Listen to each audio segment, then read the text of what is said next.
ಸುಮಾರು 3.5 ದಶಕಗಳ ಕಾಲ ಇರಾನ್ ದೇಶದ ಸರ್ವಾಧಿಕಾರಿಯಾಗಿ ಮೆರೆದಿದ್ದ ಅಲಿ ಖಮೇನಿ ಎಂಬ ಸರ್ವಾಧಿಕಾರಿಯ ಅಂತ್ಯವಾಗಿದೆ.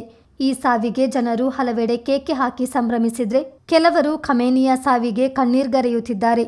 ಇದರ ಬೆನ್ನಲ್ಲೇ ಇರಾನ್ ಹೆಣ್ಣು ಮಕ್ಕಳ ಮೇಲೆ ನಡೆದ ದೌರ್ಜನ್ಯ, ಹಿಜಾಬ್ ಹೆಸರಿನಲ್ಲಿ ನಡೆದ ಅನಾಚಾರಗಳು ಒಂದೊಂದಾಗಿ ಬಹಿರಂಗವಾಗ್ತಿವೆ. ಇದೆಲ್ಲ ಬೆಳವಣಿಗೆಗಳ ನಡುವೆ ಓರ್ವ ಹೆಣ್ಣಿನ ಹೆಸರು ಕೇಳಿ ಬರ್ತಿದೆ. ಈಕೆ ಇರಾನ್ ಪತನಕ್ಕೆ ಅಂದೇ ನಾಂದಿ ಹಾಡಿದ್ದಳು ಎನ್ನಲಾಗ್ತಿದೆ.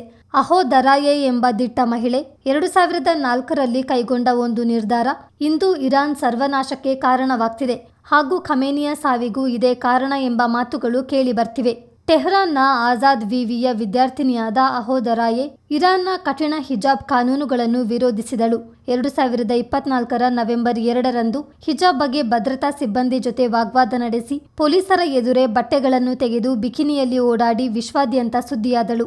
ಈ ಒಂದು ದನಿಯೇ ಇರಾನ್ನ ಸಾವಿರಾರು ಮಹಿಳಾ ದನಿಗಳಿಗೆ ಕಾರಣವಾಯಿತು. ಹಿಜಾಬ್ ಹೇರಿಕೆಯಿಂದ ದಶಕಗಳಿಂದ ನಲುಗಿ ಹೋಗಿದ್ದ ಹೆಣ್ಣು ಮಕ್ಕಳು ಬೀದಿಗಿಳಿದು ಹಿಂಸಾತ್ಮಕ ಪ್ರತಿಭಟನೆ ನಡೆಸಿದ್ರು. ಅದು ಇರಾನ್ನ ಅಂತ್ಯಕ್ಕೆ, ಖಮೇನಿಯ ದೌರ್ಜನ್ಯಕ್ಕೆ ಯುವತಿಯರು ಹೊಡೆದ ಕೊನೆಯ ಮೊಳೆ ಎಂದು ವ್ಯಾಖ್ಯಾನಿಸಲಾಗ್ತಿದೆ. ಅಂದು ಅಹೋ ದರಾಯೆಯನ್ನು ಬಂಧಿಸಿದಾಗಲೂ ಮಹಿಳೆಯರಿಂದ ತೀವ್ರ ಸ್ವರೂಪದ ಪ್ರತಿಭಟನೆ ಕಂಡುಬಂತು. ಬಳಿಕ ಆಕೆಯನ್ನು ಬಿಡುಗಡೆ ಮಾಡಲಾಯಿತಾದ್ರೂ ಕೊನೆಗೆ ಏನಾಯ್ತು ಎನ್ನುವುದು ಇನ್ನೂ ಅಸ್ಪಷ್ಟ. ಮೂಲಗಳ ಪ್ರಕಾರ ಅವರನ್ನು ನಿರ್ಬಂಧಿತ ಮನೋವೈದ್ಯಕೀಯ ಕೇಂದ್ರದಲ್ಲಿ ಇರಿಸಲಾಗಿತ್ತು. 2024ರ ನವೆಂಬರ್ 19ರಂದು ಆಕೆಯನ್ನು ಕುಟುಂಬಕ್ಕೆ ಒಪ್ಪಿಸಲಾಯಿತು. ಹೀಗಿದ್ದರೂ ಆಕೆ ಚಿಕಿತ್ಸೆ ಪಡೆಯುತ್ತಿದ್ದಾಳೆ ಎಂದು ಅಧಿಕಾರಿಗಳು ಹೇಳಿಕೊಂಡರು.